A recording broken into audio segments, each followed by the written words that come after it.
Hello, everyone, and welcome. Thank you all for joining us today in this live stream event. My name is Albina, and I'm the Program Manager of the Microsoft Reactor San Francisco. I will be sharing session resources with you in the chat, but before we begin, I would like to quickly review two items with you, our code of conduct and our event guidelines. First, please take a moment to take a look at our code of conduct. Microsoft Reactor seeks to provide a respectful environment for both our audience and our presenters. We do encourage engagement in the chat, but please be mindful of your commentary, remain professional and on topic. And secondly, our event guidelines. This session is being recorded and will be available on demand through the Microsoft Reactor YouTube channel in about 24 to 48 hours.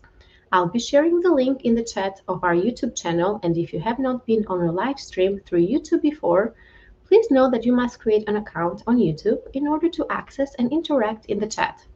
You can set that up right now, and if you're unable to use the chat but have questions, feel free to reach out to us through our social media or meetup page. Which brings us to today's session, Learning to Build Async Enumerators, the Reactor Code Lab. We have Sam Wronski, our wonderful speaker as always. Hello, Sam. Hello and welcome everybody. I am Sam Wronski. I'm a regional cloud advocate here at Microsoft. My job is to help empower all of you to build and create awesome things with Microsoft technology. What we're looking at today is async enumerators. This is an extension onto normal enumerators that you might use, and it kind of helps you asynchronously handle data. I've also never used them. So what we're going to do today is kind of test them out and see if I can figure out how they work, and two, how I want to use them. They are used in a few places, I believe, already, like Entity Framework, but that's also something that I just am not very familiar with. So we're going to look at it for calling APIs and potentially for accessing files. So that's sort of what we're going to be taking a look at today. And also just kind of talking a little bit about data. So if you're in a software engineering role, a lot of what we do involves the manipulation, creation, deletion, or other use of data. How you either present that or parse that or do some computation against existing data. This is sort of a way that we constantly work with. Enumerators are a common way of doing that. For eaches, for example, where you're iterating over a set of objects. In C#, since C# 8, I believe, you're able to do that using async. So you can actually do this asynchronously. So if you're invoking out to a file system or some other call that would be slow, you can use this as a way to work in that asynchronous bit. So that's what I want to kind of figure out. Is I've never used these before. I think I understand how they work, but I've only seen them used in examples that I've never written or run. So that's sort of my goal here, is to kind of take a look at that and see what we can do with them. So that's plenty of that. Let's actually dive into this and just talk a little bit about what we're doing. So if we pull this up, there we go. I've created two default template apps. We have a web API app and then a console application. Both of these are the default templates from .NET. So created just for this example. So we have a weather forecasting controller that's going to provide weather forecasts. And then we have a consumer that's just going to read in from that web API and do something with it. And that's all we really want to do with all of this, is create a console app that reads from that.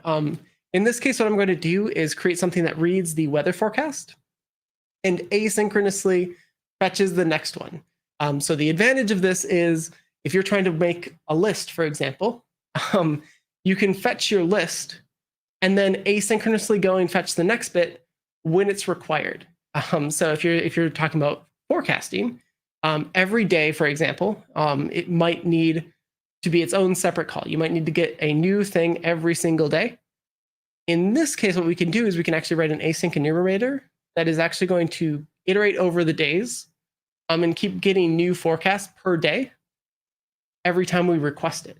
And so we can actually use this as a way to do that without having to load and preload all of that data, because we don't actually know how much we need at the beginning. And it also means that we'll be able to provide results faster, because we'll actually be able to just get the first result, display that, and then move on to the next thing. So that's sort of the goal here. That's where I thought that it made sense to use this. So that's what we're going to try. So the default web API creates a weather forecast controller that looks like this. And what this is going to do is generate a random weather response and provide 1 to 5 as a result for you. So we can actually just run this really quickly. And we should see a Swagger spec. The default web API uses Swashbuckle as a Swagger executor and provides a Swagger UI. So you'll be able to get all of this and be able to run all of your examples, just like you would from some other tool like Postman or something like that. So in this case, we can just execute this and we'll get a response from our API that gives us, in this case, 5 results with randomized weather. And so we can run this again and we'll get different ones. This is hard to tell, but the responses are changing because it is random. We are going to change this. We're going to provide 1 result per day, and we're going to provide optional parameters for the month or day and year. So you can provide an optional date, or you can just not provide one and it will use the current date and return that for you. So the first thing we need to do is add a date to our weather forecast, so that we actually know when this is.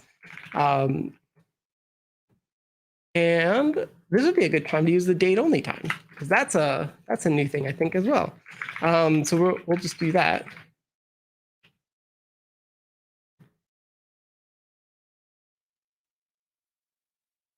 Daytime. Oh, it already. What am I doing? It already has a daytime. Okay. Let's go quickly double check. Okay, there's our daytime. We're just going to use that. Perfect. So instead of providing one, we can actually just take this as a parameter into our weather forecaster and do a date time of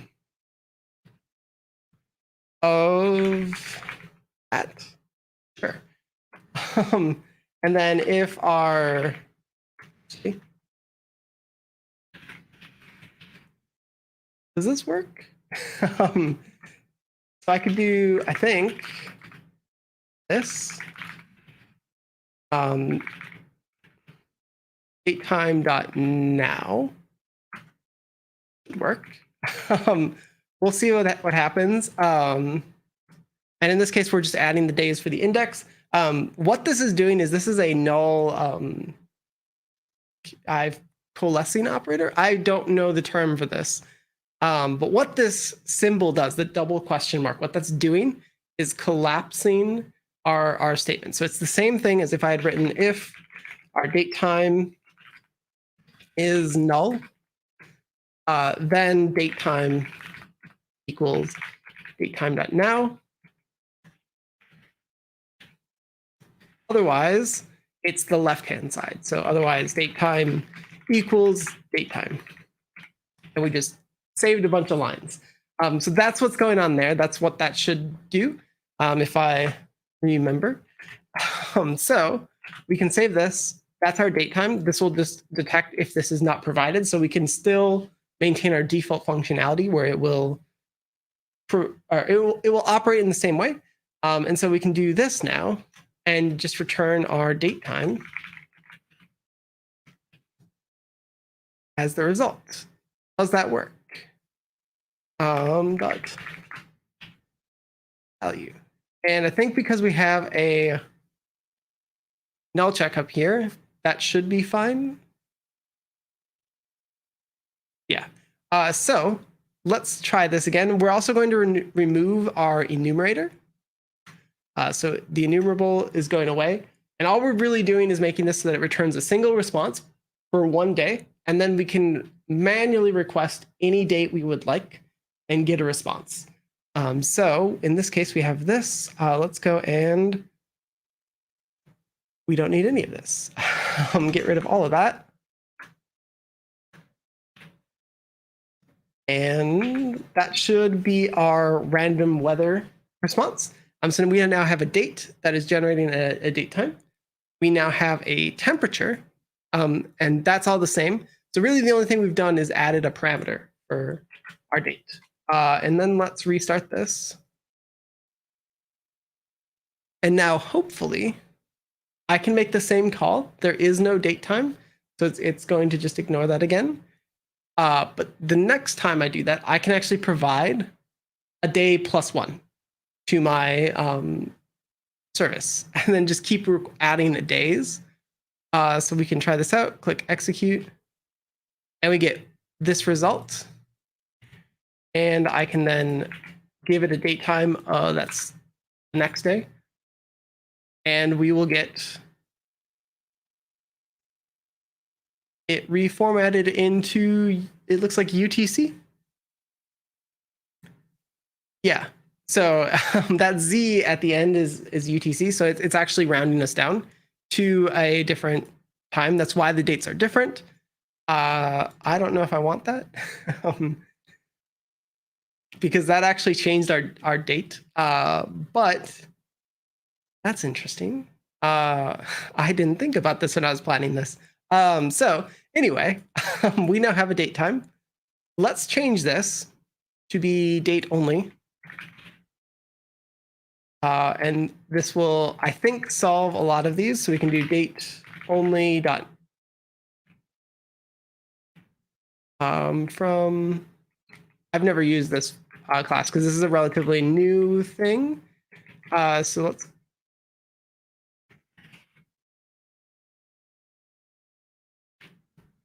and we want our, oh, that doesn't work. Sorry. We want to get this. How do I use this? I'm sure there's a conversion here, and it might either be here or in the other option.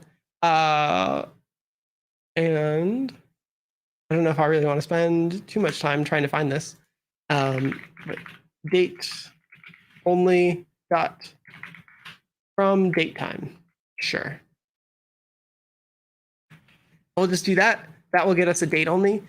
So date only is going to, there's two of these. There's date only, which represents just the date, and there's time only, which represents just the time.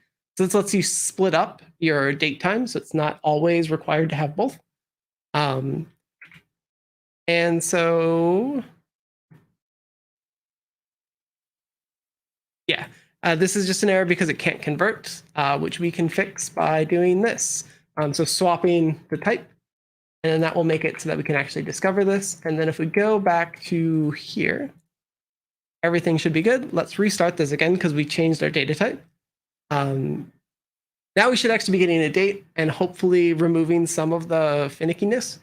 We're talking about weather for a day, so we don't actually need everything. So let's try this out and execute that.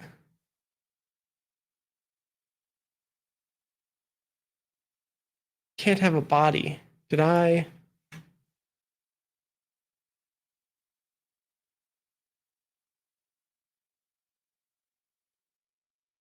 Interesting. Okay, let's undo this. I'm sorry. This is more than I want to get into right now. We can come back to this. But again, this is not something that I've even begun to research yet. So I do not know the best way to use a date only or date time. So I don't actually know what I would be missing or what I would mess up if we used it. So instead, we are just going to go and use date time. And let's rely on UTC. Does that make sense? Important note when working with times, because I didn't talk about this, you should always use the same. So either always UTC or always something else. Things are smart and can usually figure that out. But when that doesn't happen, it gets really confusing really quickly because times are not as simple as just a 24-hour day. Things get really complicated when you start dealing with systems that reach very broadly. So there we go. Hopefully this is happier. Perfect.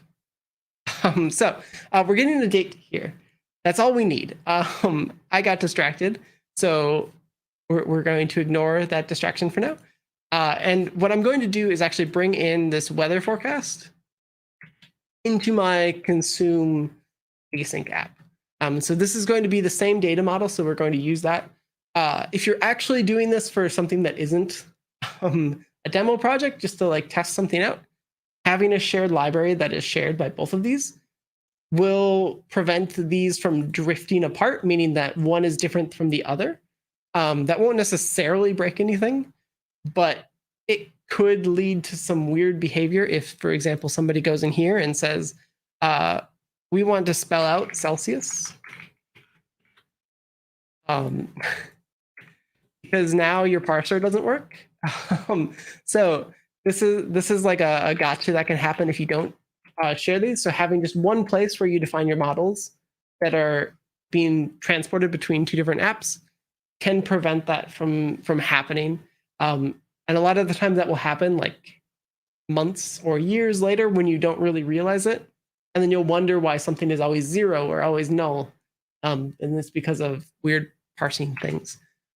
So just that. Anyway, for a like sample app, that's not a big concern for us because this isn't going to live beyond this hour-long stream. So the long-term maintainability is not something that I'm concerned with. We're just gonna move on. But anyway, so what we want to do is actually grab something from this weather forecast controller. So what I'm going to do is create an HTTP client with a client new. We don't need that.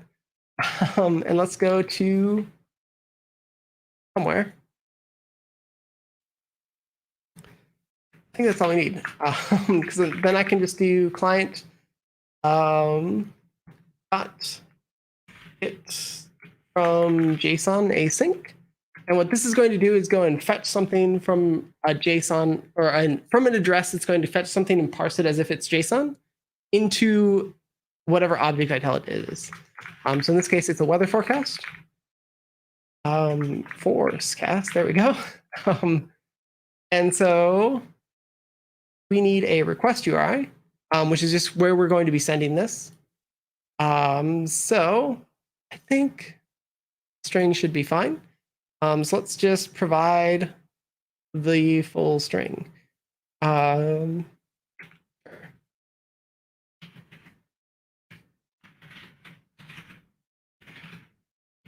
also haven't used these methods in a while.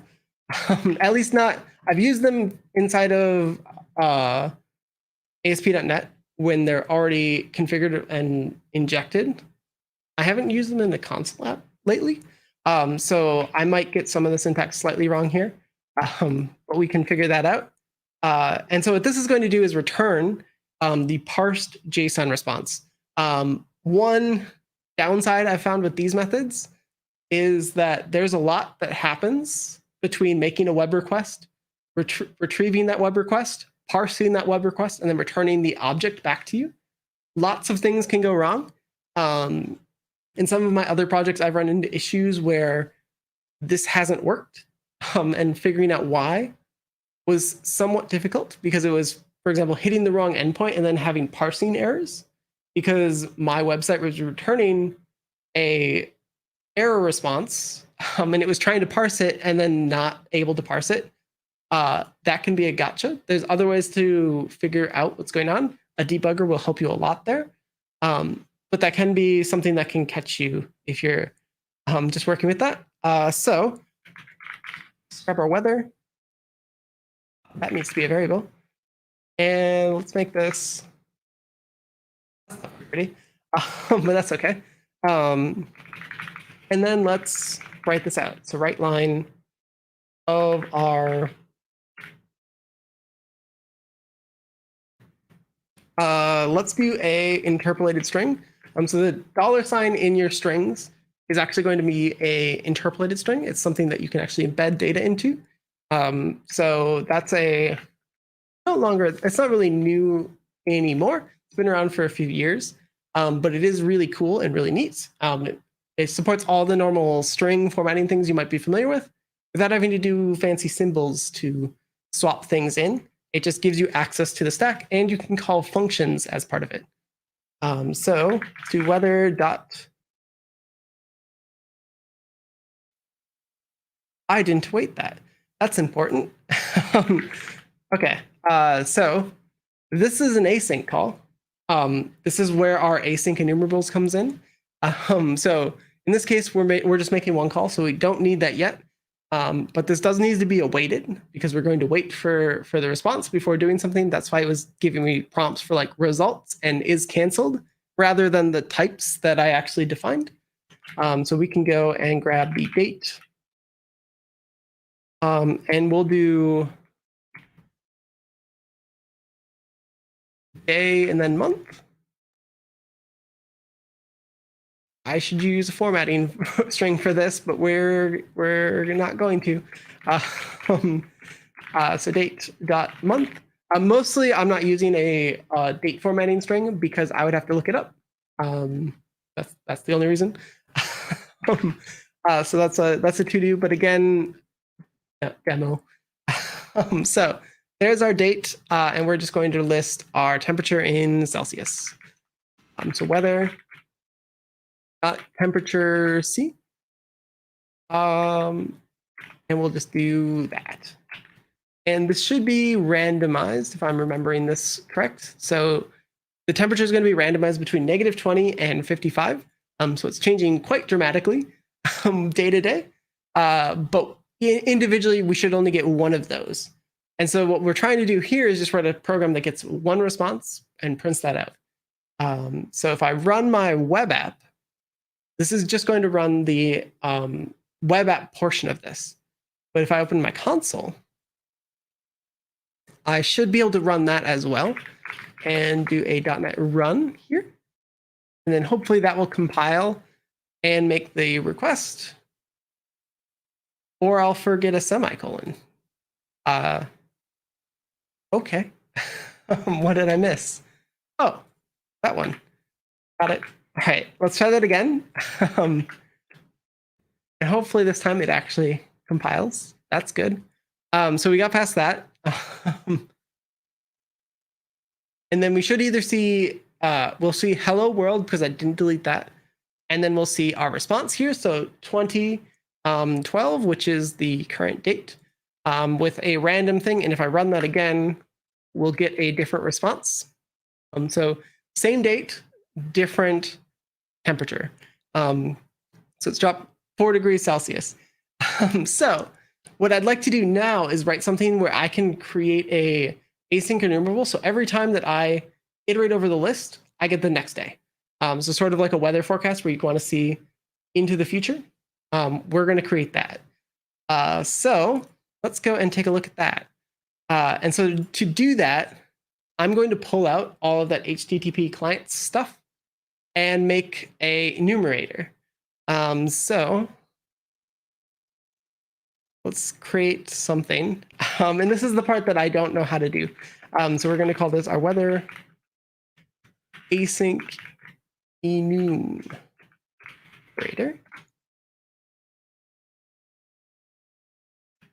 And we'll extend that with I async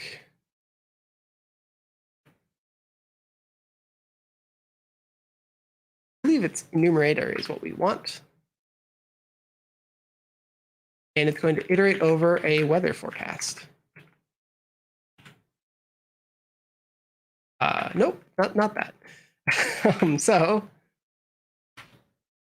does this do it? Yes, okay, perfect. So your enumerators, these are fairly similar to other enumerators, just to show. Enumerators are what you use to just traverse a set of data. There's a lot of these that are built in for you, but you can always build your own, or do other fun things like use yield to build things. But we're just going to do weather enumerator, enumerator of our weather forecast. And that would look like this.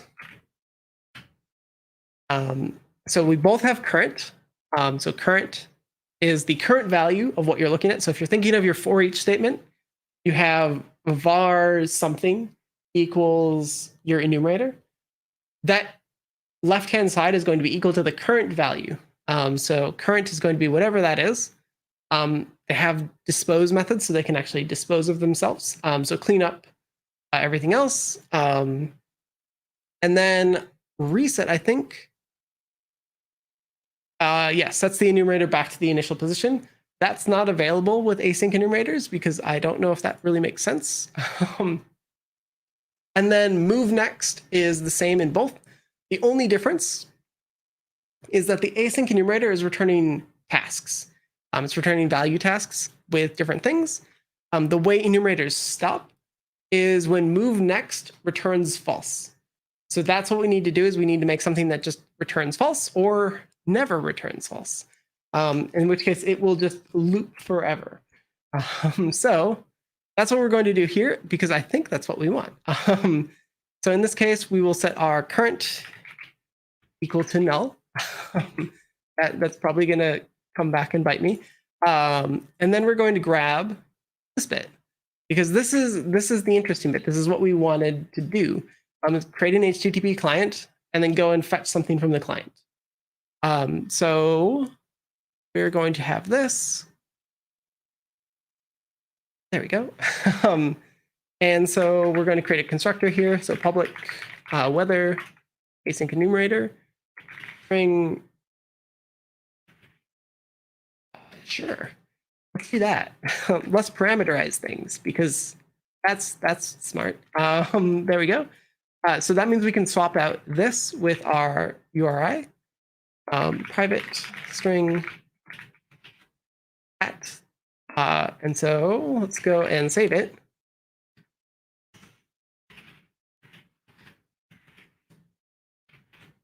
And then we're also going to cache our HTTP client. We don't need to recreate one every single time we want to do this. So I think it should be fine to just keep it. Client equals, and we can just generate that there.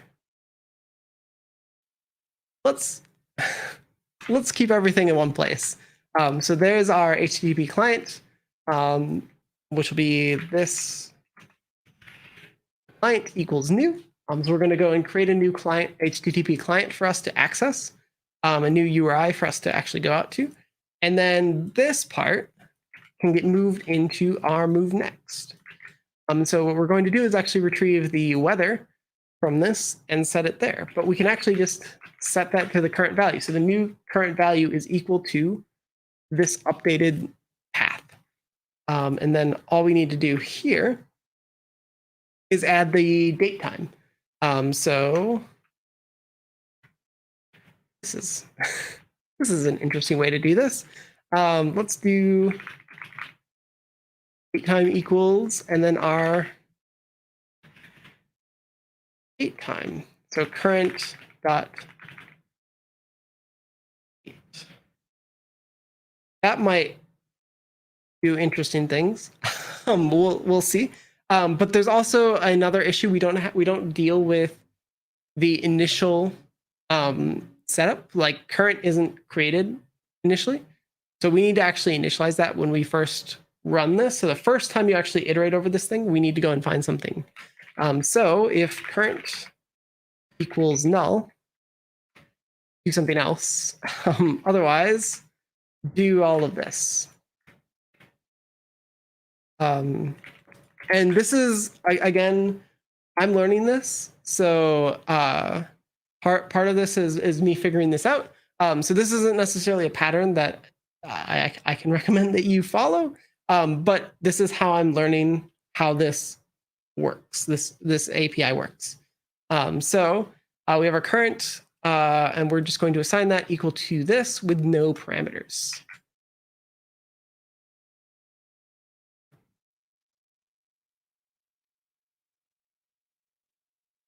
And current is, oh, well that makes sense. So we weren't actually doing anything with current, so that's going to be set to null. It was this error or arrow here is slightly hard to see. It looks like on stream, but that's actually an arrow, not an equal sign. What that's doing is that's actually a font ligature combining two different symbols. So it's combining the equal sign and the greater than sign into that, which means it's a read-only getter property. So we don't want that. Oh, but I do need it to be able to be got. So we're going to do current. Like that. And we'll still provide this. So internally, we'll work with under lowercase current, and then we have public current, which is going to point to that. So we still have that getter. That's part of the interface, is that it needs a property of the current element. And then we have all of this. Right, we need to return something here.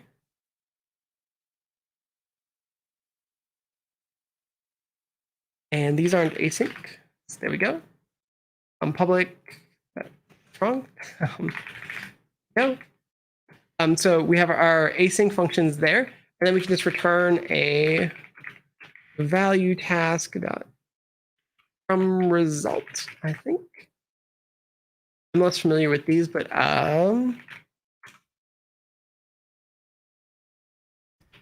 true.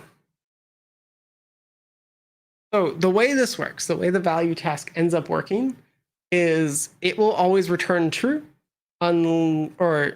the way that move next is going to work is it's that true or false. If we're writing a for each loop, a for loop, where we have for var I equals 0, I less than 5, plus I, something like this.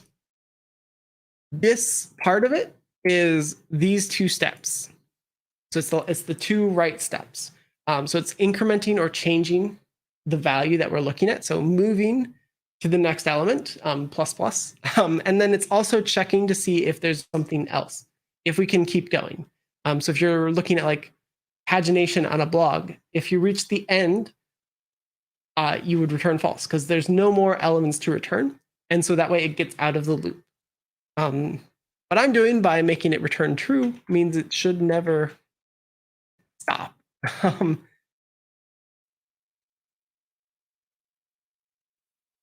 Oh, there we go.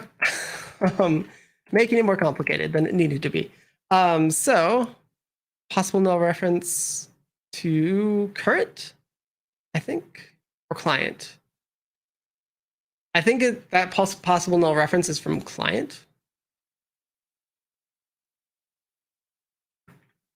But it shouldn't ever be null. Okay, we'll see if this breaks. And then our dispose is not going to do anything. I think we can just,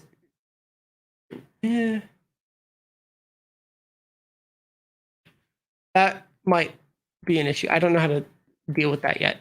So we'll come back to that dispose. Actually, client.dispose might be a good call. So dispose of our HTTP client and clean that up.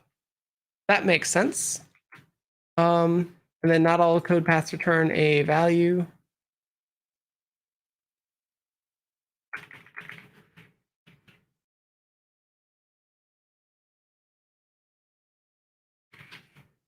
Okay. I clearly do not know enough about value tasks and how these work. So we're going to have this throw an exception because I don't think it should be called unless we'll learn. So there's that. What we're doing now is creating this async enumerable. So we're going to iterate over this weather forecast infinitely until we exit. We might want to change this to be current date. I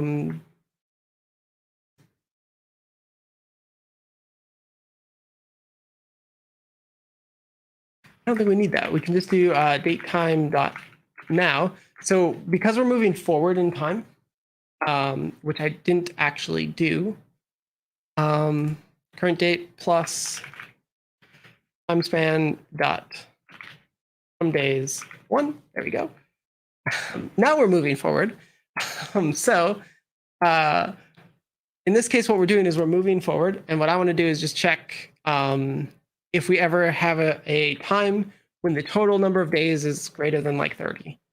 And that way we just limit this. This doesn't have to exist. This is more of a safety, so I don't create an infinite loop.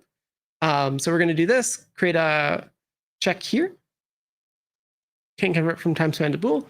That's fine. Total days is greater than or is less than 30. And so that should return 29 or 30 days. And so we'll get something hit there. And then we can just replace all of this with our new stuff. So let's create a weather async enumerator with this string.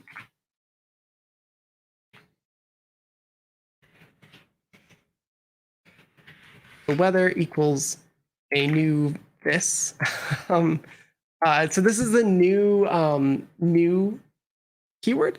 So what this does is create a new object from what we're using. So we can pass in all the stuff, and it uses the type on the left-hand side to create everything. And in this case, weather is already defined, but that's okay because we're deleting both of these.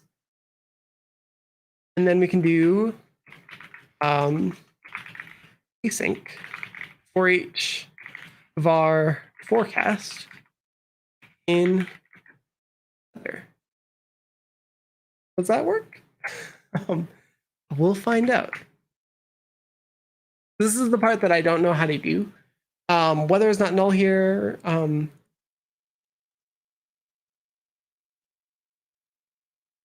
Oh, because I implemented the wrong thing. That makes sense. That's why I'm confused. So there's two types, and I used the wrong. Well, I used the right one, but in a different way. The other thing we want is an internal class of our weather async enumerable or list or whatever you want, and that's a async enumerable like this. Weather forecast.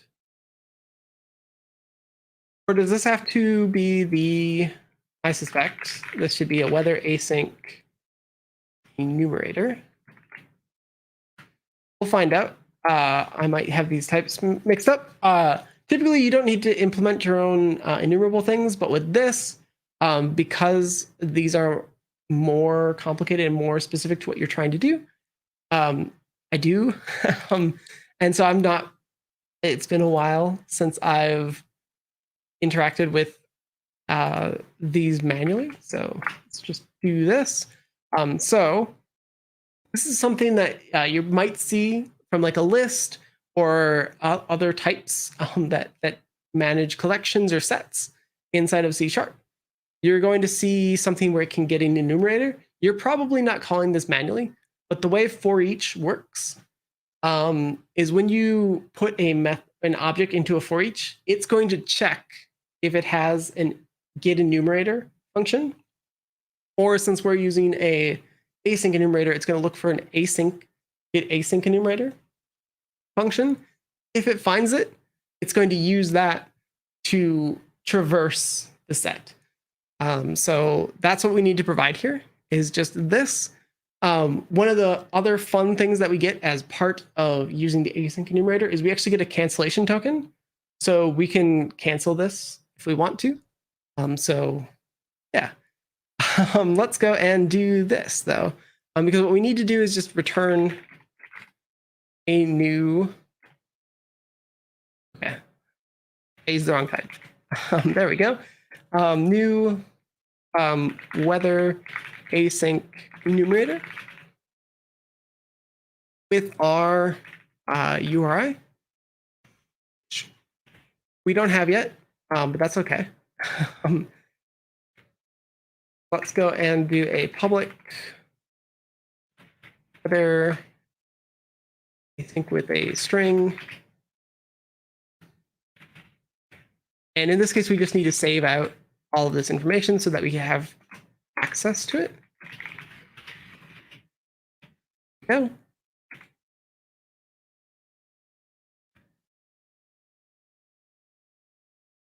And let's use the right type. There we go. So all this function is doing is this is the data type that you would typically be using. So enumerable is like the type that you would expose to your end users.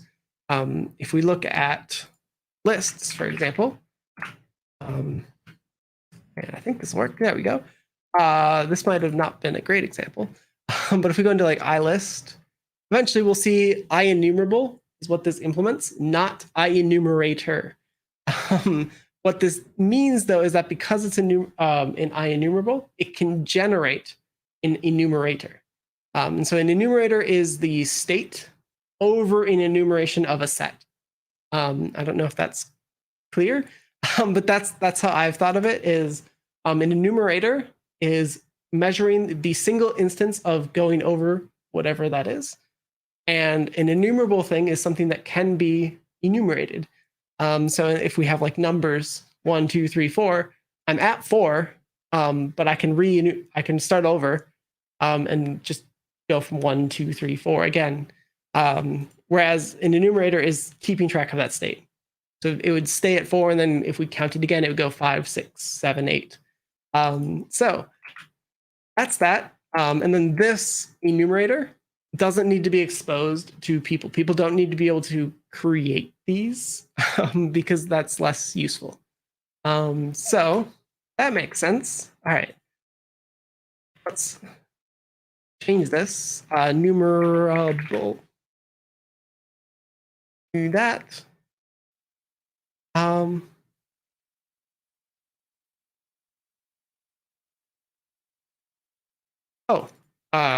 Await for each. There we go.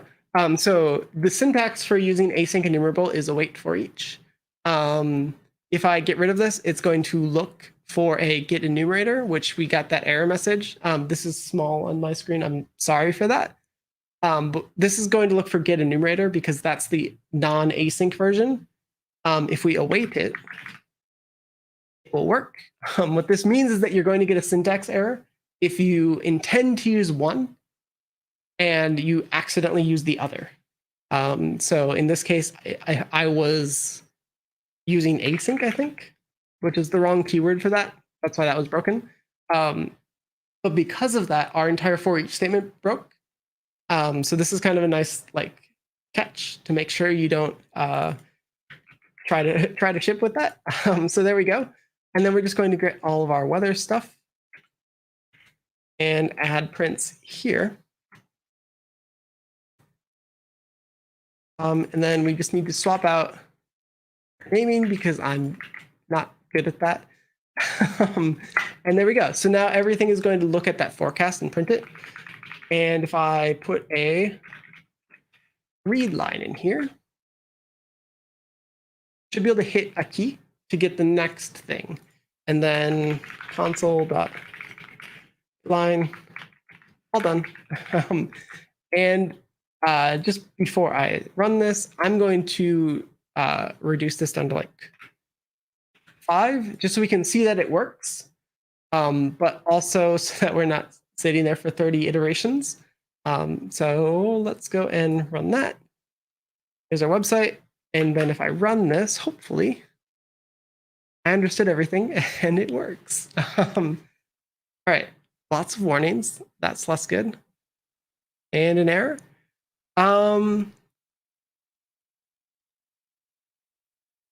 our dispose method got called. Okay. We need to figure out how to fix that. Let's see here. What's the best way to do that? So this is the definition for I async enumerable. And this is the thing that we need to do. Use this method to asynchronously close or release unmanaged resources such as files. So because one of the uses of this is, for example, if you're traversing a file system and you want to open up and parse file data and then print that out, for example, this would be a useful thing to do. But you also don't want to like get halfway through whatever you're doing and then just leave open files or things like that. It's kind of sitting around. So I value task that completed. Okay.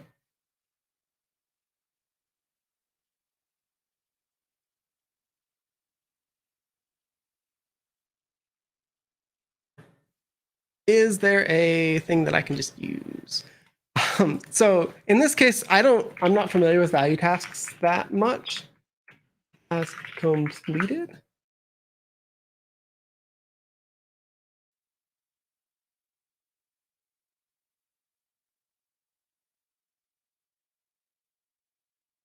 Okay. I think I can just return a new value task and we'll see what that is. But this is definitely something that I am not confident in right now. So we're going to do return new value task. And can I...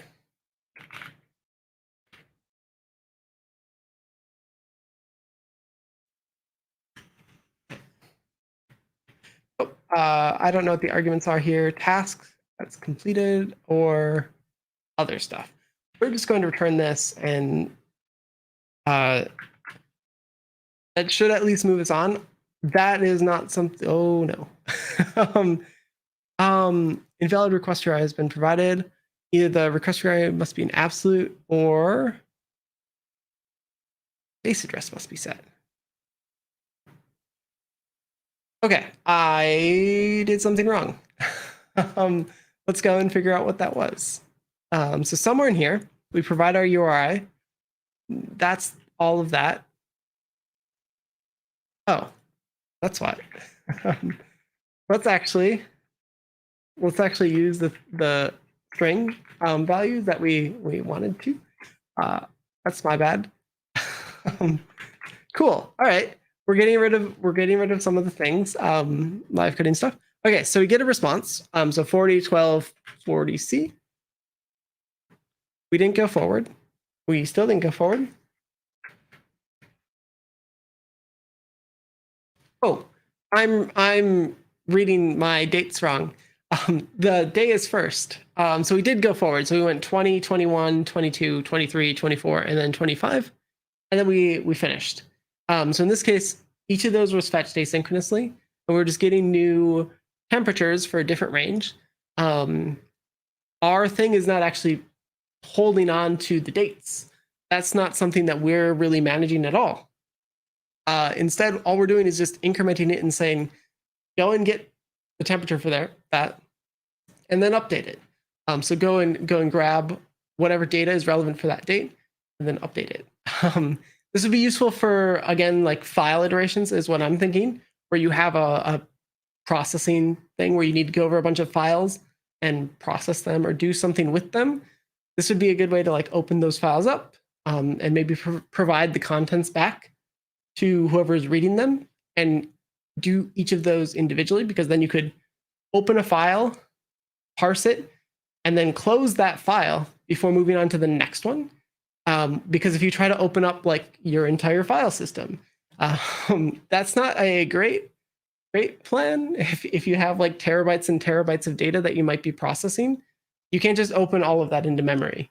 So instead, what you could do is do this, where you iterate over things and asynchronously load whatever it is that you need to process. and then do that processing, or iterating over like the weather forecast in this case. So you can if you have a ton of memory.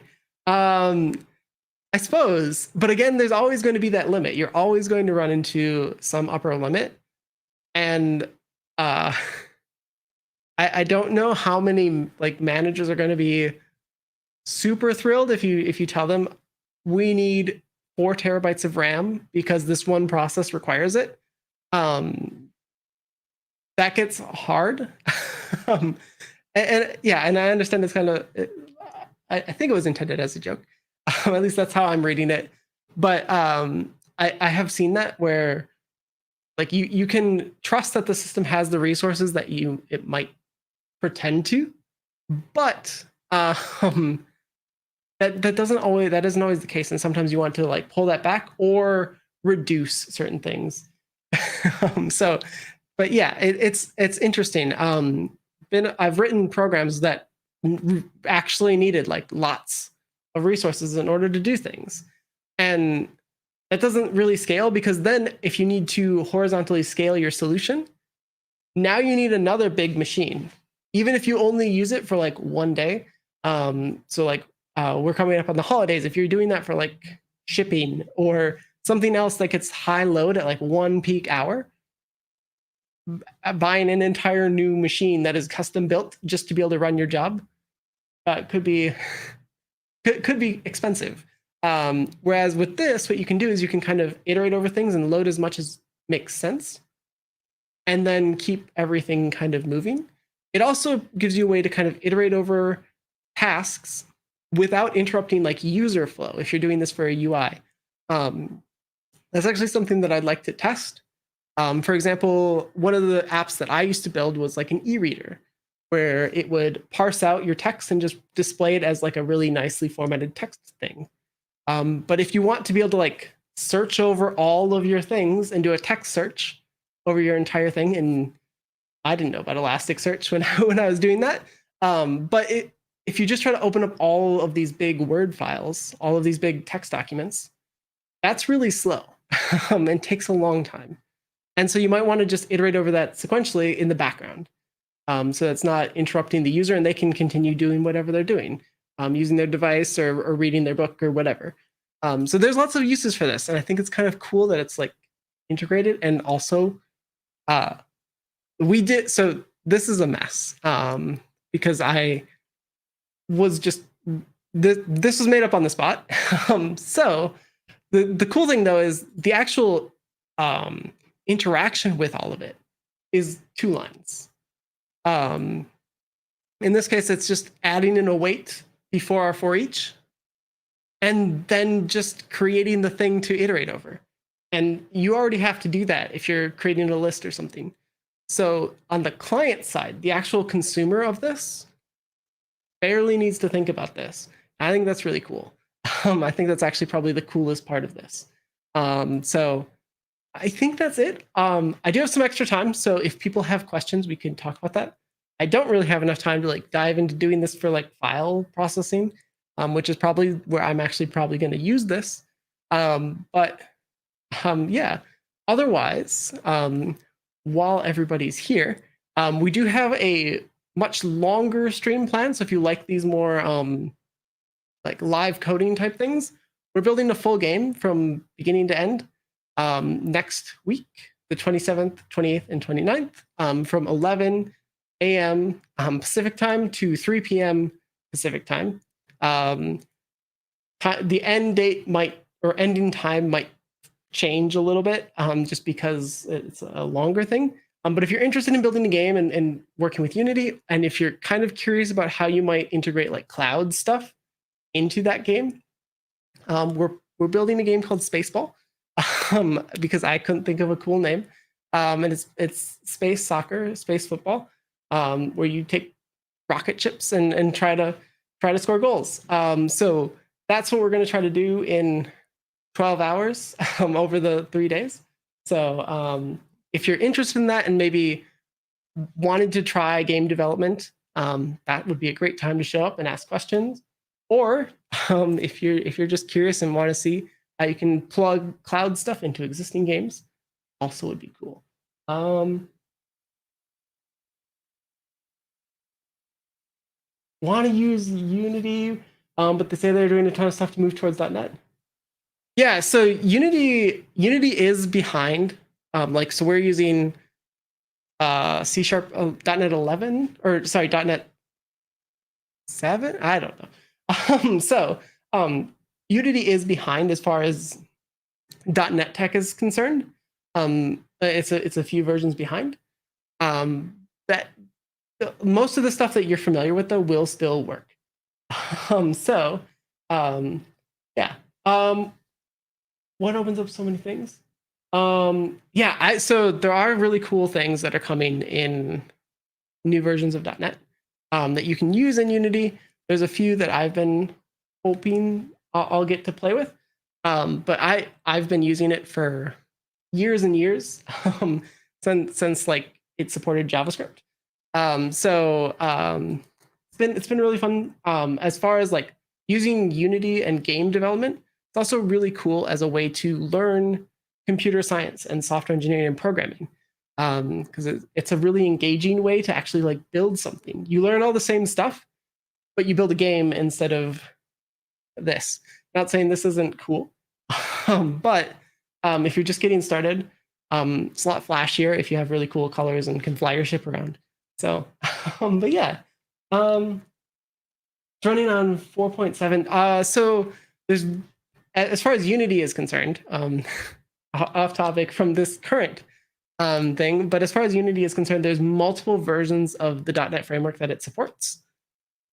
I would have to double check because it changes by version, and I am not on the latest version in my own projects. So, but there's at least 2 different versions. One is on something and one is on something else.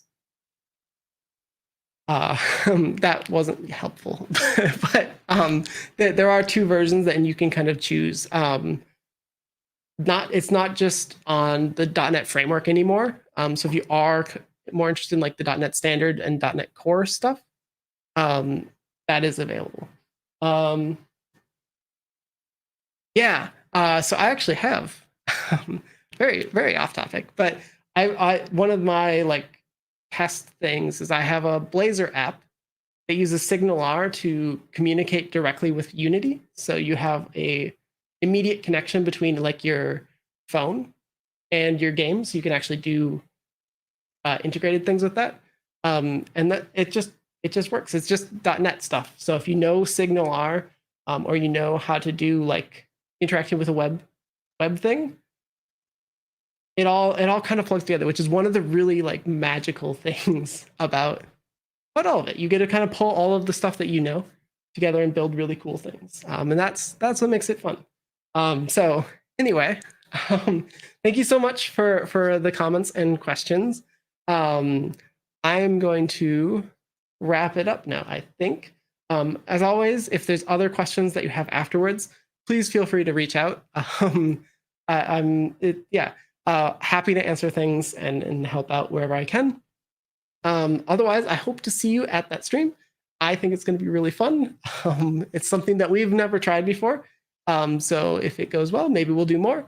And if people don't like it, then we won't. That's that. As far as everything's concerned, there is a survey in the chat, and that kind of tells us if you like this stream or not. So if you would fill that out, that would let me know if I should continue doing stuff like this or something different entirely. So yeah, that's that. Other than that, I think as far as scheduling goes, that is the last of this kind of series for the year. So thanks everybody. And yeah, have a great rest of the year.